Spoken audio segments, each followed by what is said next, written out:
Good morning or good afternoon, depending on what time you're watching this.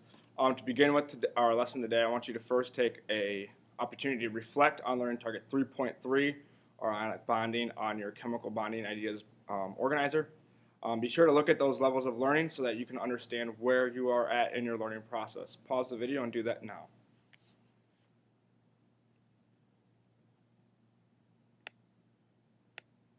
Thank you. Ionic bonding, if you could, make a copy of Ionic Bonding 3.3 note sheet.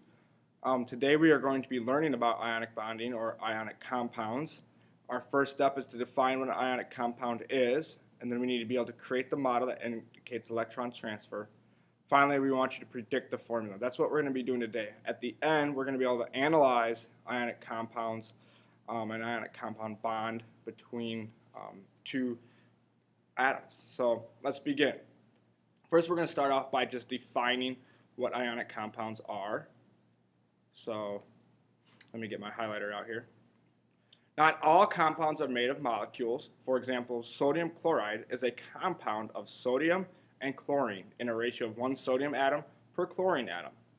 The difference is that in the sodium chloride, the electron is transferred, which is key, instead of shared from the sodium atom to the chlorine atom. So what that's saying there is an ionic compound is a compound where an electron is transferred, completely transferred. When atoms gain or lose an electron, they become ions. That's previous knowledge. We know that. An ion is a charged atom. Also previous knowledge. By losing an electron, the sodium atom becomes a sodium ion with a charge of +1. So there's those oxidation numbers that we've been talking about.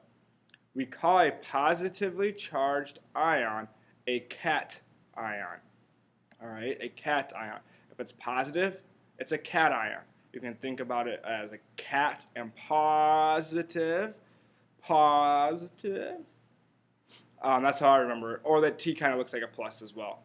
So by gaining an electron, though, the chlorine atom becomes a chloride ion with a charge of -1. Previous knowledge.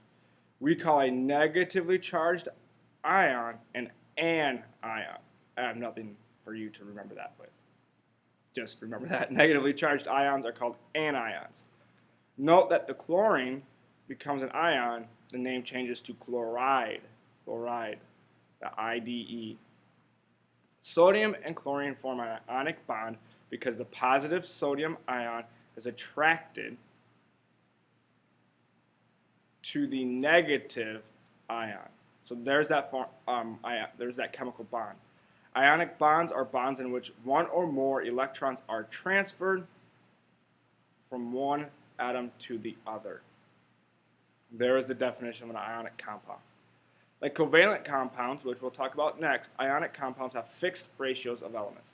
For example, there is 1 sodium ion per chloride ion in sodium chloride. This means we can use the same type of chemical formulas for ionic compounds and covalent compounds, which we will get to next. But first, let's pause and write down the definitions for a cation and an anion. So here's our definitions, our vocabulary. You had these given to you, an ionic compound and an ion. You had to place in the cation. Remember, a cation is positively charged, and an ion is a negatively charged ion. Okay? Next step is writing a chemical formula or predicting the formula and name of an ionic compound. We're going to just start by predicting the formula. There's 3 steps, as you can see here, 1, 2, and 3. Your first step is always to identify the oxidation number for each element. So for example, if we're doing calcium and chlorine, I write down calcium is +2, chlorine is -1. I use my periodic table to find the oxidation numbers for each element.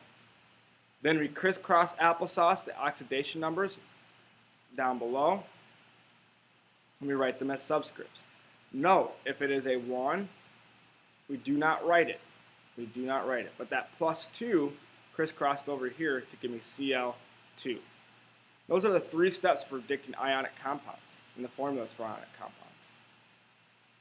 So let's go ahead and predict another one. How about sodium chloride? So what is the chemical formula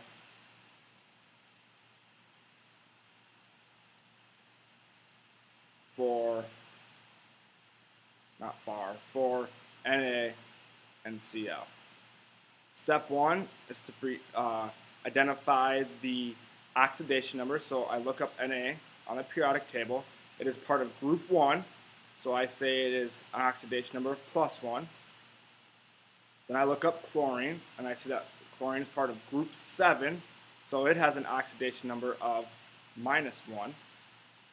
Step 2 then is to crisscross applesauce your oxidation numbers. So I have +1 here, and I'm going to take it and cross it down to a subscript. I have -1 right here for the chlorine. I'm going to take it, crisscross applesauce down to a subscript. And then my final step is to write the chemical formula. So my chemical formula is NaCl. Note that when it is a 1, when your oxidation number is 1, you do not, and I say do not, write the subscript. It's just NaCl. Because remember, that tells us that it's just one atom of sodium and one atom of chlorine and nothing more. I want you to take the next couple of minutes, 10 minutes or so, and predict chemical formulas of the following sheets on your note sheet, please. You can do this on a whiteboard and just take pictures, or you can type it in as well if you want to go through this crisscrossing. Here's another example right here in your note sheets as well. So take time to do that, please. Thank you.